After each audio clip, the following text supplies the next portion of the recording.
नमस्ते दोस्तों। आज सुनिए बहू का रूखा व्यवहार। पवन कुमार जी प्रातःकाल की सैर करके जब घर लौटे तो एक वीरानी सी महसूस हुई। बाहर बरामदे में बैठे हुए बहुत देर तक वे चाय का इंतजार करते रहे, पर हिम्मत नहीं हुई कि बहू को आवाज देकर कहे कि चाय भिजवा दो। आज न तो उन्हें कुक मनोहर दिख रहा है, न ही काम वाली राधा। वे चाय की आस लिए अखबार के पन्ने पलटने लगे, परंतु चाय के बिना अखबार पढ़ना उन्हें रास नहीं आया। कुर्सी से सिर टिकाकर बैठ गए। उन्हें सुविधा की याद सताने लगी। जब वे सैर करके लौटते थे तो सुविधा चाय के साथ नाश्ता तैयार रखती थी। वे सुविधा को याद कर भावुक हो उठे और उनके मुख से बुदबुदाते हुए निकल ही पड़ा, क्यों तुम मुझे छोड़कर चली गई सुविधा? क्यों? मैं बहुत अकेला हो गया हूँ। आंखों के कोरों में बूंदों को थामे उन्होंने धीरे से आराम कुर्सी के पीछे सिर टिका लिया और अपने सुखद दिनों को याद करने लगे। पुलिस की नौकरी में वे सबसे रौबदार ऑफिसर के रूप में जाने जाते थे। उनकी कड़कती आवाज से ऑफिस में इंस्पेक्टर से लेकर हवलदार तक सब तो कांपते ही थे। घर के लोग भी डरे हुए रहते थे। उन्हें याद आने लगा कि जब वे निक्की और मिंटू को अपनी रौबदारी के किस्से सुनाते तो वे दोनों पहले तो उन्हें अचरज से ताकते, फिर हंसते हुए बोलते, दादू फिर से बताओ ना, आप कैसे कड़क आवाज में बोलते थे?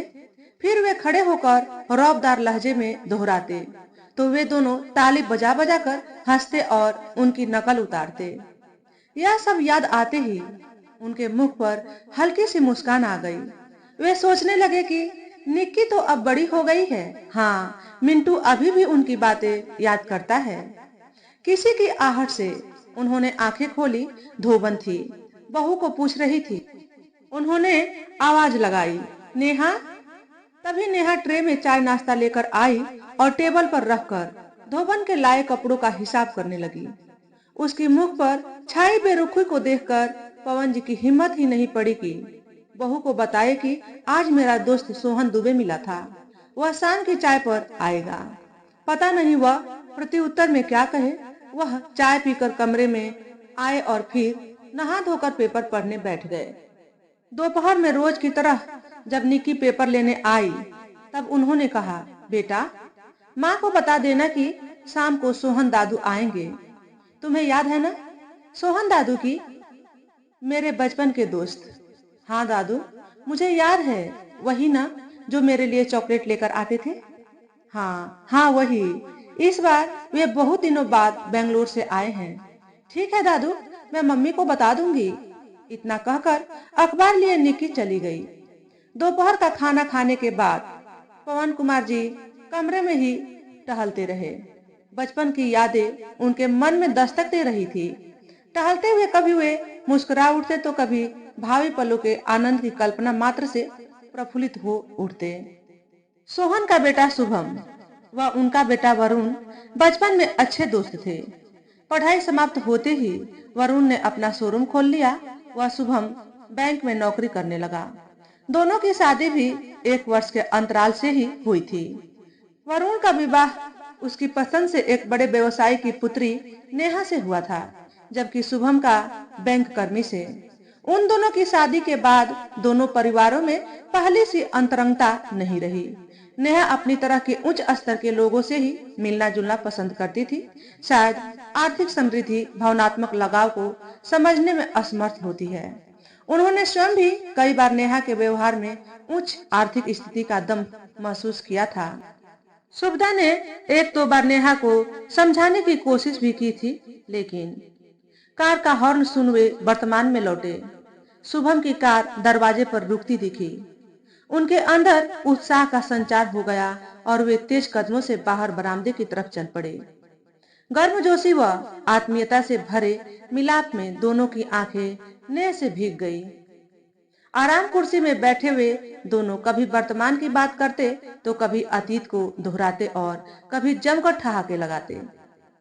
बातों में मगन पवन कुमार जी को अचानक ख्याल आया कि बहुत देर हो गई, चाय तो आई नहीं।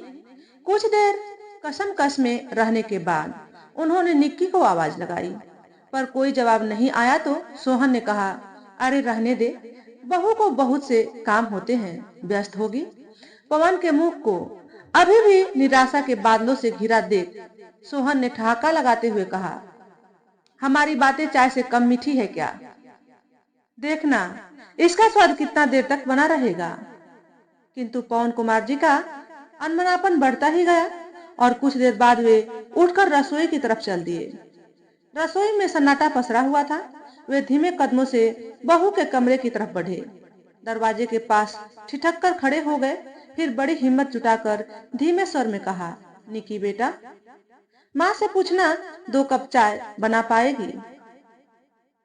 आप भी ना पापा, नए नए शौक पाल लेते हैं, कभी पूछा तो करो कि फुर्सत है कि नहीं। निकी की परीक्षा चल रही है, उसको पढ़ाने के बाद ही मैं चाय बनाऊंगी। बार बार आकर पूछने की जरूरत नहीं है।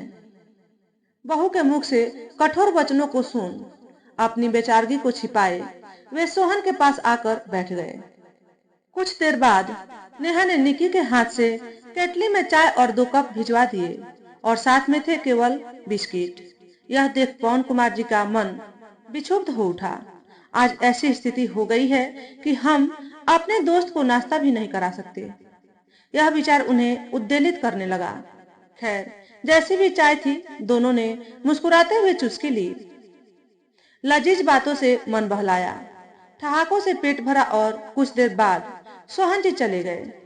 पवन कुमार अपने कमरे में आकर बैठे ही थे कि दंदनाते हुए नेहा ने कमरे में प्रवेश किया और तेज स्वर में कहने लगी, पिताजी, कभी दोस्तों को बुलाना हो तो एक बार मुझसे पूछ तो लिया करें। आपको पता भी है घर में क्या हो रहा है। निकी की परीक्षा चल रही है, कौन पढ़ाएगा उसे? आपको पता है ना, कुक नहीं आ रहा है, उसकी माँ जो गिर गई है। दूसरी तरफ महरी के लड़के को बुखार आ रहा है, तो वो भी आज नहीं आई। कितना काम देखूं मैं, और एक आप हैं कि। अचानक नेहा बोलते बोलते रुक गई। उसका ध्यान गया कि मिंटू पास आकर खड़ा हो गया है और अचरज से उसे देखे जा रहा है। अकबकाई सी नेहा उसका हाथ पकड़कर लगभग घसीटती हुई अपने साथ ले गई। पवन कुमार जी का दमदार सा व्यक्तित्व कुर्सी से सिमट कर चिपक गया। आंखों से आंसू बहने को आतुर हो उठे और मन टीस से भर उठा। अंतर्मन तीव्रता से सुविधा को पुकार रहा था। धीरे धीरे अपमान से जन्मी बूंदों की धार से दोनों गाल तरबतर हो गए। शर्मिंदगी से अपने दोनों हाथों से अपना मुंह ढांपे वे फपक पड़े और मन ही मन दोहराते रहे, हे ईश्वर, मुझे भी उठा ले। कुछ क्षणों के बाद पीठ पर स्नेहिल स्पर्श की अनुभूति पाकर उन्होंने मुख पर से हाथ हटाया तो मिंटू को पास खड़ा देखकर चौंक गए। उनकी हिम्मत नहीं हो रही थी कि वे उससे नजरें मिला सके। वह पास की कुर्सी पर चुपचाप बैठ गया। किसी तरह पवन कुमार जी ने मिंटू से नजरें चुराते हुए अपने आंसू पोंछे, हालांकि कुछ नमी अभी भी व्याप्त रह गई थी। फिर उन्होंने मुख पर हल्की सी मुस्कान लाते हुए मिंटू की ओर देखा। वह कुर्सी के एकदम किनारे पर आकर बैठ गया और अपने हाथ से उनका हाथ सहलाने लगा, मानो ढांढस बंधा रहा हो। पवन कुमार जी चाहकर भी कुछ बोल नहीं पा रहे थे। कोई प्रतिक्रिया ना पाकर वह एकदम से उठा और उनके गालों पर अपना प्यार बरसाने लगा। अचानक मिले इस अथाह स्नेह से भावुक होते हुए पुनः उनकी आंखों में नमी छा गई। यह देख वह उनके गले में अपनी दोनों बाहें डालकर लगभग झूल सा गया। उसका स्नेह शक्ति स्पर्श पाकर ठहरा हुआ दर्द फिर आंसुओं के माध्यम से बहने लगा। साथ ही दिल की धड़कन भी बढ़ गई। मिंटू उनके सीने से लगा हुआ उस बढ़ी हुई धड़कन में व्याप्त अपमान व बेचारगी को महसूस करते हुए बहुत देर तक चिपका रहा, मानो मात्र 5 साल का वह बच्चा बिना कुछ बोले स्नेह युक्त आलिंगन से अपने दादू को सांत्वना दे रहा हो। थोड़ी देर बाद वो अलग होकर बैठ गया, फिर उनकी तरफ देखकर बोला, दादू, एक बात बोलूं? पवन कुमार जी को अपनी तरफ जिज्ञासा से तकते देख वह बोला, आप फिर से बन जाओ ना पुलिस ऑफिसर, वही रौबदार कड़क आवाज वाले। तो दोस्तों, आज के वीडियो में बस इतना ही। अगर हमारे द्वारा बताई गई कहानी थोड़ी सी भी अच्छी लगी हो तो वीडियो को लाइक और शेयर करें। चैनल पर पहली बार आए हो तो चैनल को सब्सक्राइब करके बेल नोटिफिकेशन को ऑल पर सेट कर लें, ताकि आपको ऐसे ही अच्छे अच्छे वीडियो देखने को मिले। हमेशा खुश रहें, हमेशा स्वस्थ रहें। वीडियो देखने के लिए आपका बहुत बहुत धन्यवाद।